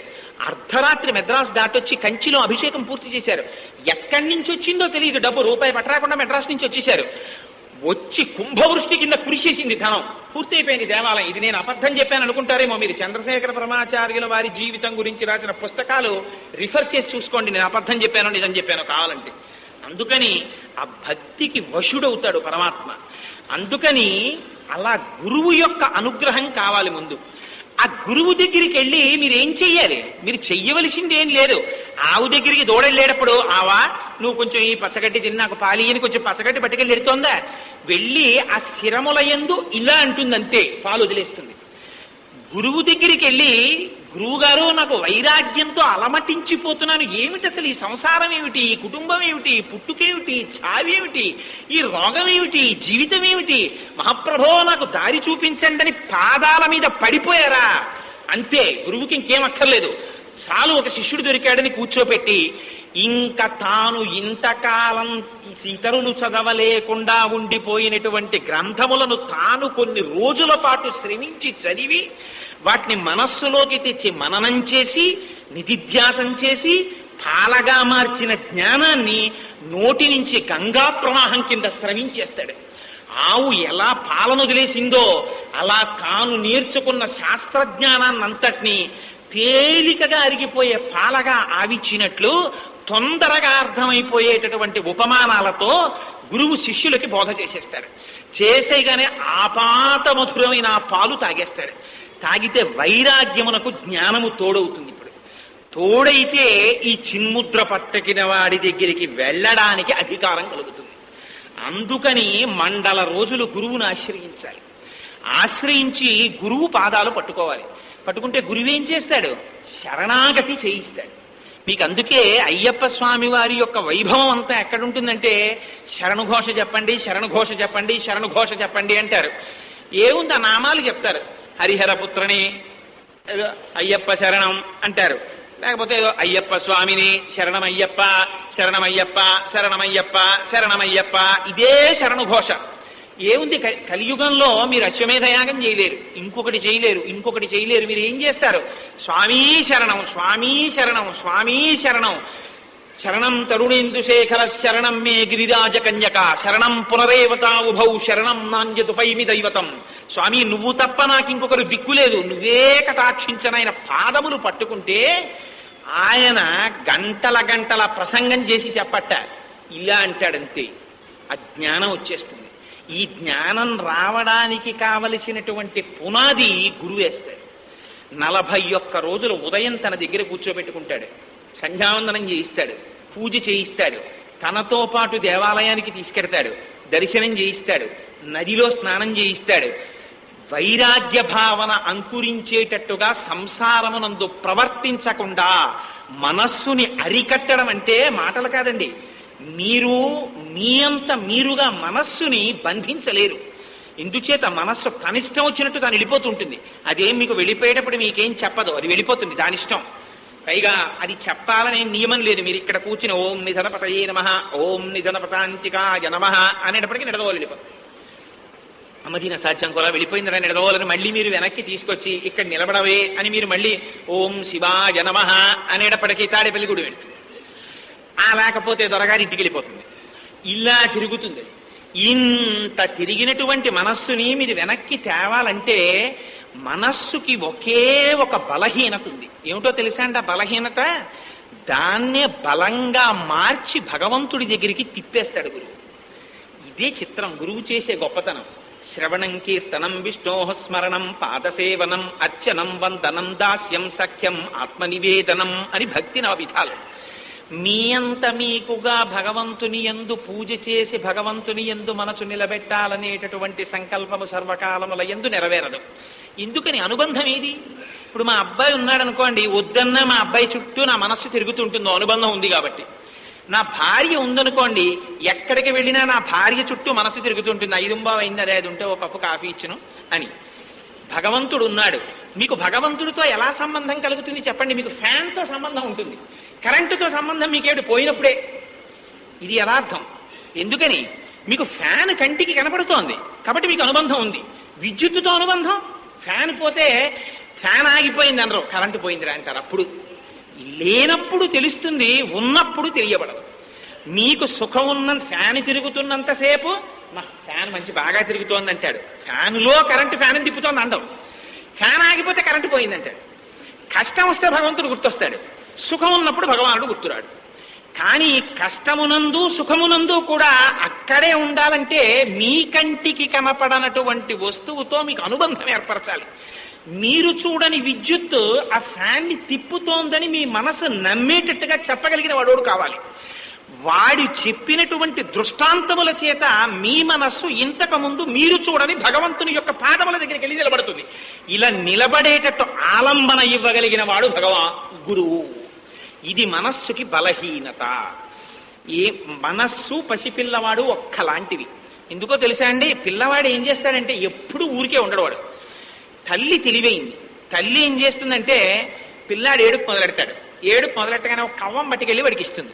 ప్రమాదకరమైన వస్తువులు ఇవ్వరు. బ్లేడ్లు ప్యాకెట్ తీసుకెళ్లి చంటి పిల్లాడికి ఇవ్వరు ఆడుకోమని. ఒళ్ళు కోసేసుకుంటాడు వాడు. తల్లి ఒక కవ్వం ఇస్తుంది వాడికి, లేకపోతే ఇంత పూలదండ ఒకటి ఇస్తుంది.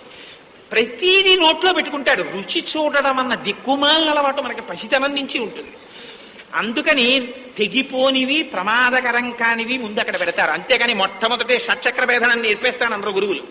ప్రమాదకరం కాని వాటితో మొదలు పెడతారు. కూర్చోపెట్టి పునఃపునశ్చోత్తమ సంత్వవాది సుస్వాగతాం వాచముదీరయాన పునఃపునశ్చోదయతి వహృష్ట. భగవానుడు అంటే ఎవరనుకున్నావోయ్? ఎంత కరుణామూర్తి అనుకున్నావు? జగజ్జనని అంటే ఎలా ఉంటుందనుకున్నావు? నువ్వు ఒక్క నమస్కారం చేస్తే చాలోయ్ అమ్మవారు ప్రీతి చెందిపోతుంది. అమ్మ అంటే ఎటువంటి అమ్మ అనుకుంటున్నావు? పరమశివుడు అంటే ఎటువంటి వాడు అనుకుంటున్నావు? లక్ష్మీనారాయణులు అంటే ఏమనుకుంటున్నావు అని మంచి మంచి దృష్టాంతములతో చెప్తాడు పురాణాన్ని. చెప్తే వీడి మనస్సు లగ్నం అవుతుంది. పిల్లాడికి ఓ వస్తువు ఇచ్చిందనుకోండి అమ్మ, వాడు కాసేపు కవ్వం ఇలా తిప్పుతాడు, గిరిగిరి గిరిగిరి చప్పుడు అవుతుంది. దాని వంక వంగుతాడు, ఆడతాడు, అటు చూస్తాడు, ఇటు చూస్తాడు, దాన్ని తీసి నోట్లో పెట్టుకుంటాడు, కొరుకుతాడు.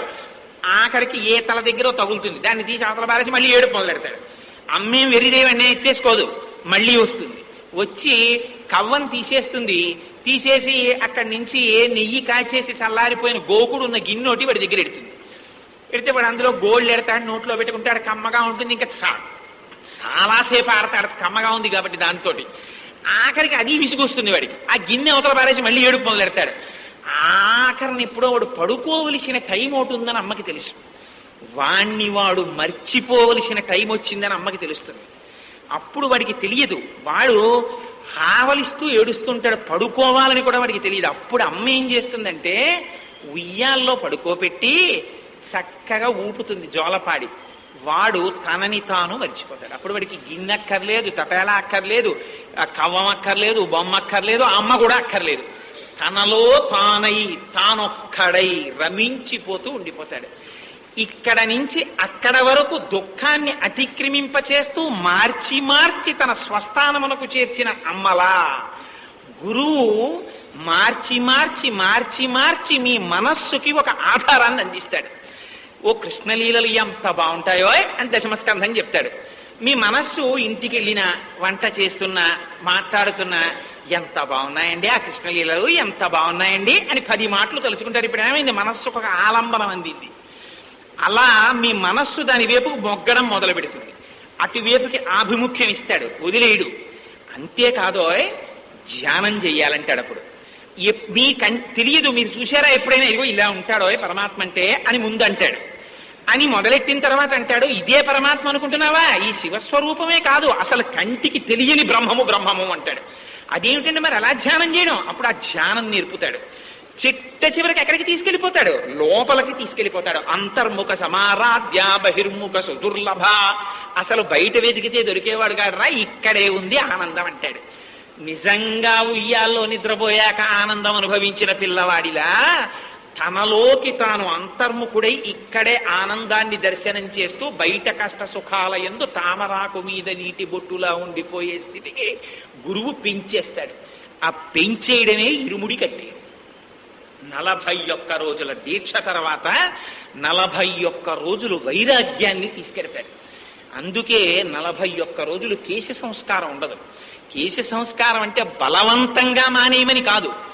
పొద్దున్నే గడ్డం చేసుకోవడానికి లేదు కదండి, దీక్షలో ఉన్నాను కదా అని ఇలా తలుచుకు తలుచుకు తలుచుకు తలుచుకు బాధపడిపోమ్మని కాదు. దీక్ష అంటే గడ్డం చేసుకోవాలన్న స్పృహ బాధాకరమైపోతుంది. ఉదయాన్న లేవగానే గురువుగారు గుర్తొస్తారు. 4:30 అయ్యేటప్పటికీ గురువుగారు పాఠం మొదలెట్టేస్తారు. అయ్యప్ప స్వామి వారి వైభవము, ప్రాణాయామము, సంధ్యావందనము, పూజ, శరణగోక్ష, దీక్ష వైభవం మొదలెట్టేస్తారు. తామర పూసలమాల మెళ్ళో ఎందుకేశారో, తామర పూస అంటే ఏమిటో, నారాయణుడి నాభికమలంలోంచి మొదటి తామర పువ్వు ఎలా పుట్టిందో, అందులోంచి బ్రహ్మగారు ఎలా వచ్చారో, తామర పువ్వుకి మొదటి పూస అంటే ఏమిటో, ఆ తామర పూసకున్న అందం ఏమిటో, మెడలో రుద్రాక్షమాలు ఎందుకేస్తారో, రుద్రుడి కంటి నుంచి వచ్చినటువంటి నీటి చుక్క ఎలా రుద్రాక్ష అయిందో, రుద్రాక్ష వేసుకుంటే ఫలితం ఏమిటో, ఆ మాలంటే ఏమిటో, ఇవన్నీ గురువు ఒక్కొక్క రోజు ఒక్కొక్క ప్రసంగం చేస్తాడు. అమ్మో ఇవాళ తామర పూసల గురించి గురువు గారు చెప్తా అన్నారు. పిల్లాడికి అమ్మ, ఒరే నువ్వు స్కూల్కి వెళ్ళి వచ్చేసేటప్పటికి వాళ్ళ ఉల్లిగారులు చేసి పెడతానంటుంది. వాడు స్కూల్కి వెళ్ళిపోయి బెల్ల కొట్టేగానే అమ్మ ఉల్లిగారులు చేసేస్తున్నాడు, పరిగెత్తుకు వచ్చేస్తాడు. స్కూల్కి వెళ్ళేది ఉల్లిగారుల కోసం. అలా ముందు పంపించిన అమ్మ తర్వాత స్కూల్కి వెళ్ళడం ప్రయోజనం, జీవితాంతం ఉల్లిగారులు చేస్తుంది అమ్మ. స్కూల్కి పంపడం నేర్పుతుంది. అలా రేపు పొద్దున్న 4 గంటలకి మీ అందరికీ అసలు మెళ్ళో తామర పూసల మాల ఎందుకు వేసుకుంటారో, తామర పూస అంటే ఏమిటో రేపు తెలియచేస్తానంటారు గురువుగారు. అమ్మో అసలు మనకి తామర పూసల మాల ఎందుకు వేసుకుంటారో తెలియదురా, రేపు తెలుసుకోవాలని వీడు 3:30కి అలారం పెట్టుకుని 3:30కి లేవగానే అమ్మో 4 అయితే గురుగారు మొదలెట్టేస్తారు, గురుగారు మళ్ళీ అప్పుడు ఇంకా షేవ్ చేసుకుందాం, గడ్డం చేసుకుందాం అని ఉంటుందా? అసలు పోతుందా భ్రాంతి? వెళ్ళిపోతే 2 గంటలు అద్భుతమైన ప్రసంగం చేస్తారు. చేసేటప్పటికి మనసు లయమైపోతుంది. ఆ భక్తితో తెలతెలవారుతోండగా నీటికి తీసుకెడతాడు, ఏటిలో స్నానం చేయిస్తాడు. ఎందుకు చేస్తావో తెలుసా? ప్రవహిస్తున్న నీటిలో స్నానం, ఇగో చంద్రకిరణాలు పడతాయి, అందులోంచి విద్యుత్ తరంగాలు వస్తాయి, ఇది మనస్సుని ప్రచోదనం చేస్తుంది. మనశ్చంద్రమా మనసోజాత, ఆ మనస్సు లయమవుతుంది, ఆత్మదర్శనం అవుతుంది అని ఆ నీటిని గురించి చెప్తాడు, స్నానం గురించి చెప్తాడు. అడుగడుగున శాస్త్రబోధ చేస్తూ తీసుకొస్తాడు, దేవాలయ దర్శనం చేయిస్తాడు. ఇటువంటి గురువుకి మీరు ఏమిచ్చి రుణం తీర్చుకుంటారు? 41 రోజులు అలా మధించేస్తాడు మనస్సుని. మదించేస్తే భగవంతుడు తప్ప వేరొకటి తెలియనటువంటి స్థితిలో సంతృప్తం అయిపోతుంది మనస్సు. ఏది చూసినా అయ్యప్పే కనపడుతుంటారు, ఇంకా ఎక్కడ చూసినా అయ్యప్పే. అందుకని ఇంకా ఆఫీసులో పక్క కొలీగిని పిలవలసి వచ్చింది అనుకోండి, కోటేశ్వరారు అని పిలవడం, స్వామి అంటాడు. ఆఫీసర్ గారితో మాట్లాడనుకోండి, స్వామి అంటాడు. కూరగాయల వాడు వచ్చాడు అనుకోండి, స్వామి కూరలు ఎంతకిస్తారు అంటాడు. పాలవాడు వస్తే, స్వామి పాలు ఎంతకు పోస్తారు అంటాడు. ఏమైంది? ప్రతిదానిలో తనను నియమించి పోషించి భరించి వహిస్తున్నటువంటి పరబ్రహ్మమును దర్శనం చేస్తాడు. ఈ స్థితికి పెంచిన వాడెవరు? గురువు. గురువు ఈ స్థితికి తీసుకెళ్ళిపోతాడు. తీసుకెళ్ళి ఇంకా ఇప్పుడు చిన్ముద్ర పట్టిన వాడి దర్శనం వీడు చెయ్యొచ్చు అనుకుంటే ఇరుముడి కడతాడు. ఆ ఇరుముడికి ఇరుముడని పేరు, 2 ముళ్ళని. ఏమిటా ఇరుముడి అంటే అందులో రహస్యం భోజనమిది. ఆ 2 కింద విడిపోయి ఉంటుంది. ఒక దానిలో 3 దోషిళ్ల బియ్యం పోయమంటారు, 3 పిడికిళ్ల బియ్యం. అందులో దేహాన్ని పోషించుకోవడానికి కావలసినటువంటి సాధన సామాగ్రిని అందులో వేస్తారు. 2వ భాగంలో పరమేశ్వరార్చనకి కావలసినటువంటి వస్తువులు పటికి బెల్లం, విభూతి చాలా ప్రధానంగా వేస్తారు. నిన్నటి రోజున మీకు విజ్ఞాపన చేసి ఉన్నాను. విభూతి అంటే మహదైశ్వర్యము అని పేరు. ఐశ్వర్యములలోకెల్లా ఐశ్వర్యము విభూతి. ఎందుకంటే ఇది జ్ఞానమునకు పరాకాష్ఠ. ఈ ప్రపంచమంతా చిట్ట చివరికి లయమైపోతుందని తెలుసుకుంటాడు. ఆ తెలుసుకోవడమే ఆ విభూతి. ఆ విభూతిని తీసుకుంటాడు. అందుకే అయ్యప్ప స్వామికి విభూతి అభిషేకం అంటే ఇష్టం. నిజంగా భగవంతుడికి ఆ దాంతో చేస్తే ఆయన ప్రీతి పొందుతాడు అది కాదండి. అందులో ఉన్న రహస్యం వేరు. పాలతో శివుడికి అభిషేకం చేస్తాం. పాలు అంటే సమీకృత ఆహారం. పిల్లవాడు ఇతరాలు తినడు. వాడికి ఆవకాయ అన్నం, లేకపోతే క్యాలీఫ్లవర్ మసాలా పెట్టిన కూర, ఇవన్నీ పిల్లాడికి పెట్టరు కదా. కానీ శరీరం పెరగాలి, పాలు పోస్తారు వాడికి. పాలు తాగితే వాడు భోజనం చేసేసినట్టే. అంతేగాని ఏమిటో మా పిల్లాడికి పాలు పట్టి నేను భోజనం చేస్తూ కూర్చున్నానని తల్లి ఏడుస్తూ కూర్చోదు. సంతోషంగా వాడికి పాలు పట్టేస్తుంది, అంతే వాడి భోజనం అయిపోతుంది. అందుకని పాలు సమీకృత ఆహారం. పాలు శివుడి మీద పోస్తే మనం ఏమడుగుతామంటే, స్వామి నువ్వు క్షీరమును స్వీకరించి నాకు జ్ఞానము నిమ్మని అడుగుతాం. తేనె ఆశాంతం తీపి ముద్ద. తేనె తీపికి ముద్ద, అందుకు మధు అని పేరు. అది తాగిన కొద్దీ మత్తెక్కుతుంది తేనె. సుందరకాండలో చెప్తారు, గాయంతికే చిత్, ప్రణమంతికే చిత్, నృత్యంతికే చిత్, ప్రహసంతికే చిత్, పతంతికే చిత్, విచరంతికే చిత్, ప్లవంతికే చిత్, ప్రళపంతికే చిత్. ఎంత తాగితే అంత మత్తు. అందుకని విషయముల యొక్క సుఖము ఎన్ని అనుభవించినా ఇంకా తీసుకురా అనుభవిస్తానంటుంది. ఆ విషయములు మత్తెక్కించేస్తాయి. విషయములలో విషం ఉంటుంది. ఏమిటా విషం? కాలం వెళ్ళిపోతూ ఉంటుంది, భగవదార్చన మర్చిపోతాడు. అందుకని ఈ విషయముల పట్ల లంపటాన్ని విరచి భగవంతుని పట్ల అనురక్తి నిమ్మని అడగడానికి తేనెతో అభిషేకం చేస్తారు, పెరుగుతో అభిషేకం చేస్తారు. పెరుగు తోడుకుంటుంది. ఈ తోడుకున్న పెరుగు గడ్డ కడుతుంది. అదే రకరకాలుగా ఉండేటటువంటి అభిమానం. నా అంత వాణ్ణి నేను ఫలానా కులంలో పుట్టాను, నేను ఫలానా పుస్తకం చదువుకున్నాను, నేను ఫలానా సాంప్రదాయం వాణ్ణి, నేను ఫలానా రకమైనటువంటి ఉపన్యాసాలు చేయగలను. ఈ వెర్రి వెర్రి అభిమానాలన్నీ ఉండడమే పెరుగు తోడుకోవడం. స్వామి నాకు ఇటువంటి అభిమానాలొద్దు, ఇవన్నీ నీ విభూతిగా నాకు కటాక్షించావు తప్ప నావా అన్న భక్తి అలవరుచుకోవడం పెరుగుతో అభిషేకం చేయడం. నీటితో అభిషేకం చేస్తారు. నెయ్యి అంటే ఇలా గడ్డ కట్టిపోయి ఉంటుంది, నోట్లో వేసుకుంటే అపారమైనటువంటి రుచి. కానీ దాంతో నేతి పిసర్లు ఎంత ఎక్కువ తింటే అంత దాహం. అది దేహాత్మాభిమానం. ఇది నేను ఇది నేను ఇది నేను అని పెంచుకున్న కొద్దీ అది పెరిగిపోయి లోకమునకు కంటకుడిగా తయారైపోతాడు. అందుకని దేహాత్మాభిమానం పోవాలని కోరుకోవడం నీతితో అభిషేకం. పంచదార అహంకారం. అహంకారాన్ని విరిచేయడం. పంచదార తీపి, పైకి గరుకు. వాడు చాలా పండితుడే కానీ అహంకారం. రావణాసురుడిలో ఉంటాడు. అహంకారం విరిచేయమని అడగడం పంచదారతో అభిషేకం. పంచామృత అభిషేకం చేస్తారు. విభూతితో అభిషేకం భగవత్ సంబంధమైనటువంటి జ్ఞానాన్ని అపేక్షించడం. అందుకని ఇరుముడిలో విభూతి వేస్తారు. విభూతి వేసి గురువు మాత్రమే శిరస్సున పెడతాడు ఆ ఇరుముడిని.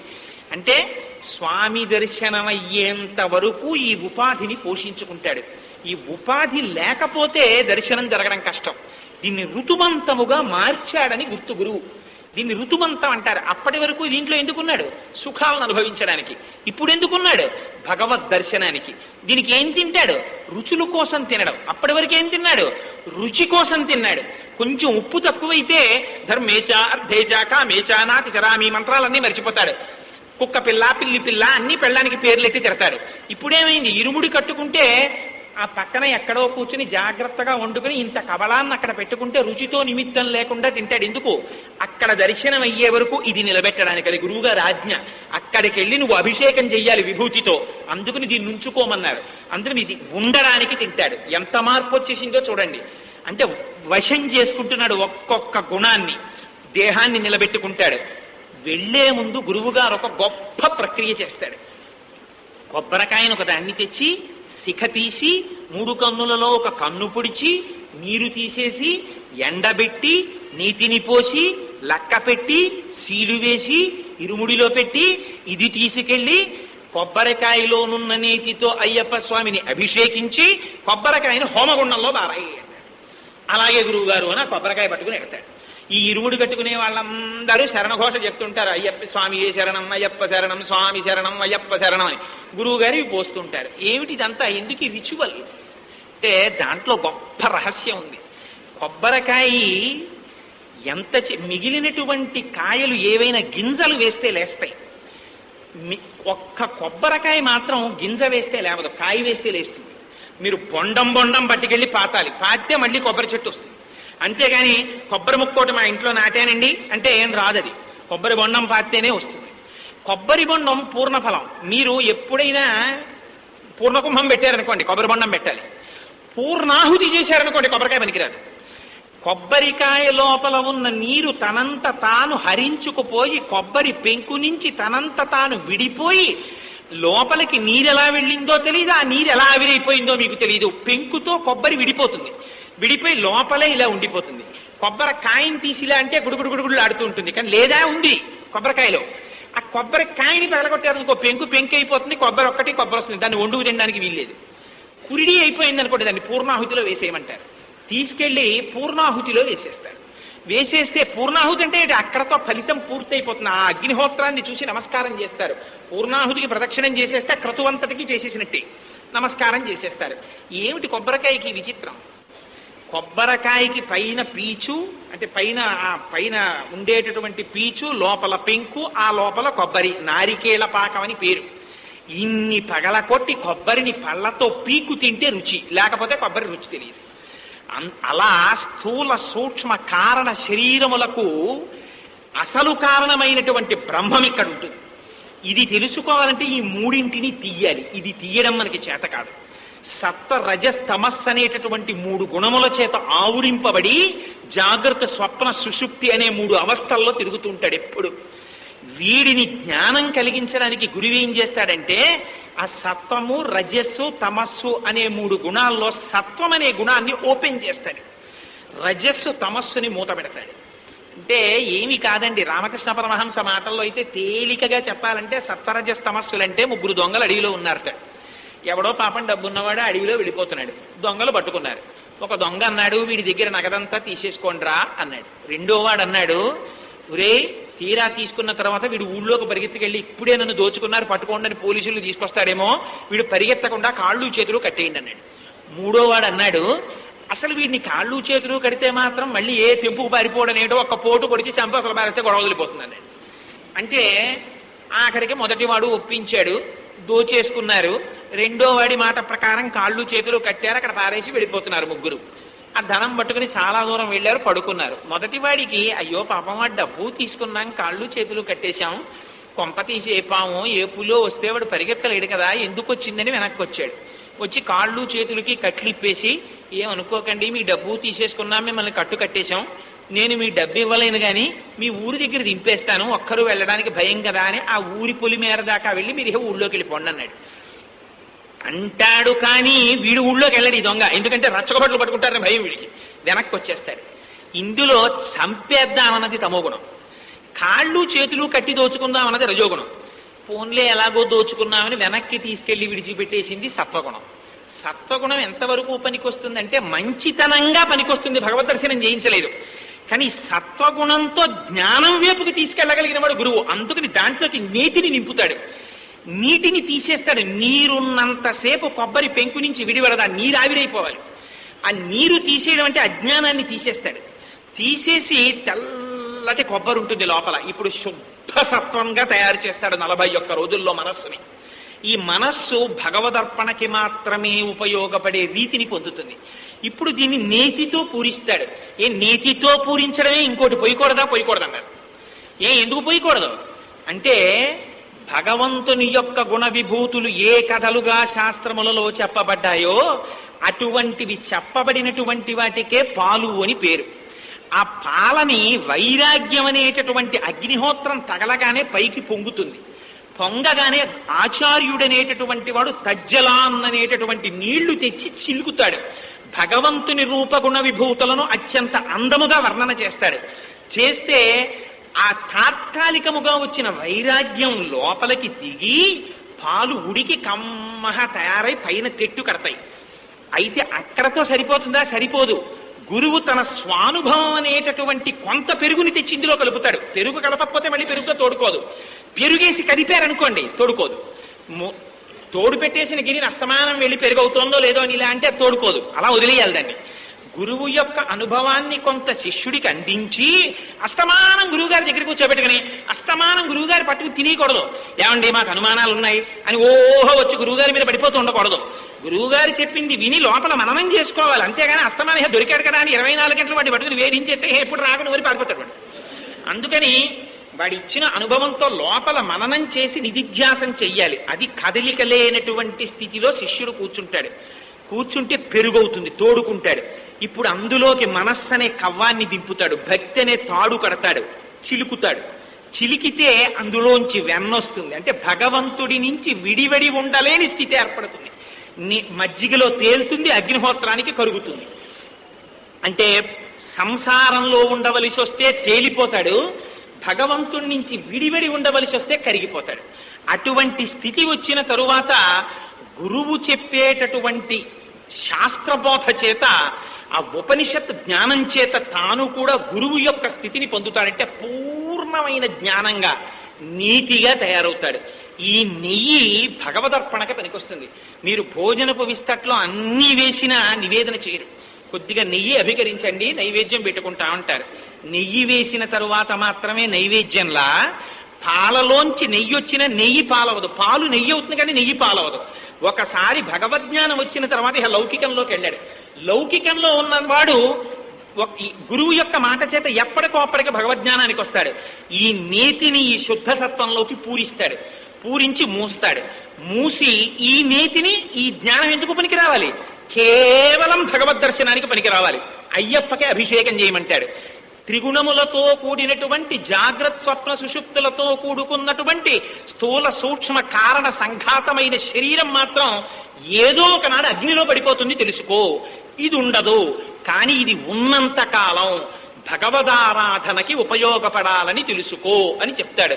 ఇది ఉండదని తెలుసుకున్నాను, ఉన్నన్నాళ్ళు నీ సేవకు ఉపయోగపడాలని కోరుకుంటున్నానని చెప్పడమే దీన్ని పట్టుకెళ్లి హోమంలో పారేస్తాడు. నేతిని అయ్యప్పకి అభిషేకం చేస్తాడు.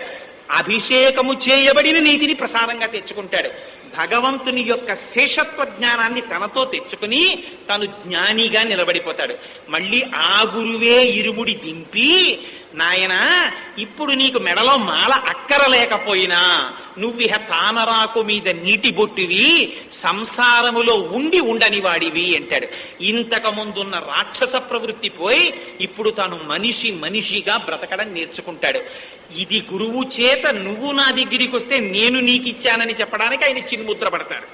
ఇప్పటి వరకు ఈ మూడింటి పక్కకి ఇది ఎడుతుంది, ఇది దీంతోనూ కలుస్తుంది. ఇది విచిత్రం. ఈ వేలు ఈ మూడింటి పక్కకి వెడుతుంది, ఈ వేలు దీని దగ్గరికి వస్తుంది.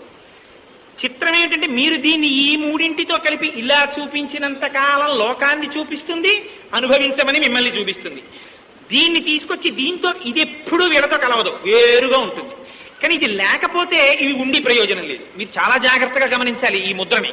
బొటనవేలు తీసేశారనుకోండి, అందుకే శాస్త్రంలో బొటనవేలు తీసేస్తారు.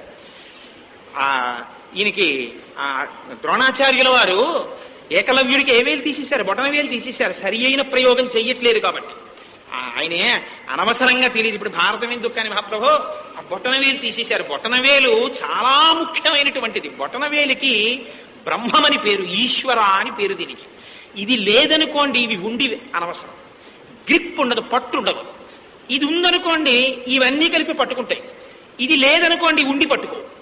అందుకని కానీ అలా అని వీటి పక్కకి వెళ్ళి నించోదు, ఇది వేరుగా నించుంటుంది, నించుని వీటికి పట్టిస్తుంది. బ్రహ్మము గుణములకు దేహమునకు ఆలంబనగా ఇక్కడే ఉంటుంది బ్రహ్మం. ఆ బ్రహ్మము వలన ఇవన్నీ భాషిస్తాయి. కానీ బ్రహ్మమునకు వీటితో సంబంధం లేదు, తను వేరుగా ఉంటుంది. తను వేరుగా ఉన్న బ్రహ్మము తానే అంతర్ముఖుడవడం, తను వంగడం. ఇప్పటి వరకు జీవుణ్ణి నేను కష్టం నేను సుఖం లోకంలో అనుభవిస్తున్నాను అనుకున్న నాళ్ళు ఇలా చూపిస్తాడు. అందుకని పూజలో ఇది నిషిద్ధం, ఎప్పుడు ఇలా అంటుంది. నీ సంగతి చూస్తానన్నాడు అనుకోండి ఇలా అంటాడు, అంతేకాని నీ సంగతి చూస్తానని ఇలా అండి అవడును, ఇలా అంటాడు.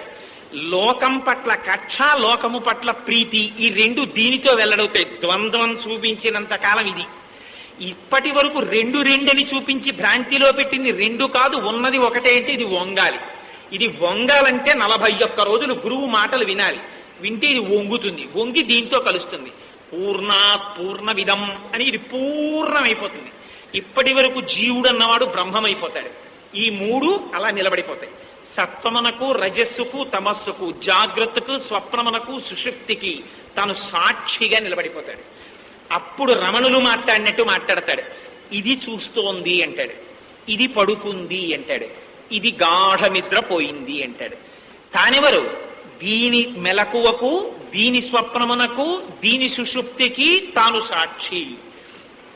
దీని తలనొప్పికి, దీని కాళ్ళ నొప్పికి, దీని విసుక్కి, దీని కీర్తికి, దీని తిండికి తాను సాక్షి. దీనికి తనకి సంబంధం లేదు.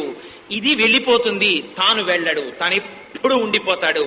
తను వెళ్ళడం లేదు, ఎప్పుడు తను పూర్ణుడు, తను వెళ్ళడానికి చోట్లేదు, తను స్థాణువు, ఎప్పుడు తాను అంతటా నిండి నిబిడీకృతమైన వాడు. అందుకని ఇది పూర్ణమైపోయి ఉంటుంది. ఇవి మూడు మారిపోతుంటాయి. ఒకనాడు సత్వం ఉంటుంది, ఒకనాడు రజస్సు ఉంటుంది, ఒకనాడు తమస్సు వస్తుంది, ఓనాడు కోపం వస్తుంది. ఏమిటో నీకు ఇంత కోపం వచ్చింది ఇవాళ అనే కోపాన్ని కూడా తమాషాగా చూస్తుంటాడు పక్క నుంచి. ఇది నిద్రపోయింది, ఓహో ఇది నిద్రపోయింది అంటాడు. ఇది చూస్తోంది తమాషా, ఇది లోకాన్ని చూస్తోంది అంటాడు. తనకన్నా దీన్ని వేరు చేసి తాను ఇప్పటి వరకు ఏం చేశాడు? లోకాన్ని చూశాడు. ఇప్పుడు ఏం చేస్తున్నాడు? తనని తాను చూసుకుంటున్నాడు. లోనున్న నేను బ్రహ్మముగా నిలబడతాడు. ఇప్పుడు జీవుడు బ్రహ్మము కాడు, తానే బ్రహ్మముగా నిలబడి శరీరాన్ని, లోకాన్ని, త్రిగుణాల్ని, అవస్థల్ని సాక్షిగా చూస్తూ ఉంటాడు. చూసి చిట్ట చివర ఇది పడిపోతూ ఉండడాన్ని కూడా సాక్షిగా చూస్తాడు. చూసి ఇది పడిపోయింది అంటాడు, ఇది పడుకున్నట్టే, ఇది నిద్రపోయినట్టే, ఇది గాఢ సుషుప్తిలోకి వెళ్ళినట్టే, దీనికి ఆకలేసినట్టే, ఇది పడిపోతోందంటాడు. ఇది పడిపోతున్నప్పుడు కూడా తను సాక్షియే, దీంతో తనకి బెంగలేదు. అందుకని దీనితో తాను తాదాత్మ్యత పొందకపోవడమే ఈ చిన్ముద్ర. ఈ చిన్ముద్ర జ్ఞానం. ఈ జ్ఞానానికి కోరిక లేదు.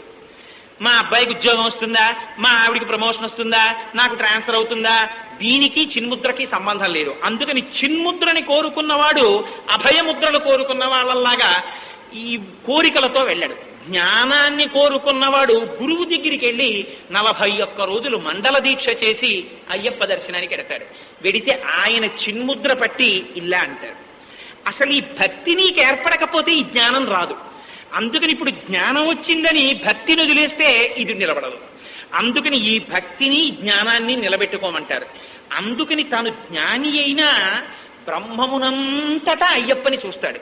చూసి ఏది కనపడినా దీక్ష అయిపోగానే అమ్మయ్య అయిపోయింది దీక్షని, పూర్వం తాను ఎలా ప్రవర్తించాడో దానికి 10 రెట్లు మళ్ళీ ప్రవర్తించమని కాదు.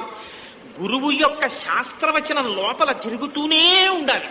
తిరుగుతూనే ఉంటే పదునెట్టాంబడి ఎక్కుతాడు. ఒక్కొక్క మెట్టు ఎక్కుతాడు. అదే అష్టరాగాలంటారు. 8 రాగాలని కామ, క్రోధ, లోభ, మద, మోహ, మాత్సర్యాలు, ఈర్ష్యాద్వేషములు, పంచభూతములు, పృథివీ, ఆపస్తేజో, వాయుర్, ఆకాశములు, సత్వ, రజస్తమో గుణములు. ఆ తర్వాత విద్య, అవిద్య. ఈ 18 ఎక్కుతాడు. ఎక్కడం అంటే ఏమిటి? ఇందాక చెప్పానే, వశం చేసుకుంటాడు. ఒక్కొక్క తత్వాన్ని వశం చేసుకుని తాను అధికారాన్ని పొందుతాడు. పొందితే ఈ 18 దాటితే ఉంటుంది. అయ్యప్ప స్వామి ఉంటారు, నెయ్యి అభిషేకం అయిపోతుంది, తాను ప్రసాదం తీసుకుంటాడు. అంటే ఏమైంది? తానే అయ్యప్పగా మిగిలిపోతాడు. అందుకని దీక్ష తీసుకున్న వాళ్ళని మళ్ళీ వేరు పేరుతో పిలవరు. అయ్యప్ప అయ్యప్ప అయ్యప్ప అని పిలుస్తారు. ఏమిటి ఆయన పేరు లేదా? కోటేశ్వరరావు అని పేరుంది కదా, ఏమిటి సడన్ గా ఆయన తీసుకుంటే అయ్యప్ప అని పిలవడం ఏమిటి? అంటే వారి కంటికి వేరొకరు అయ్యప్ప తప్ప ఇంకొకరిలా కనపడరు.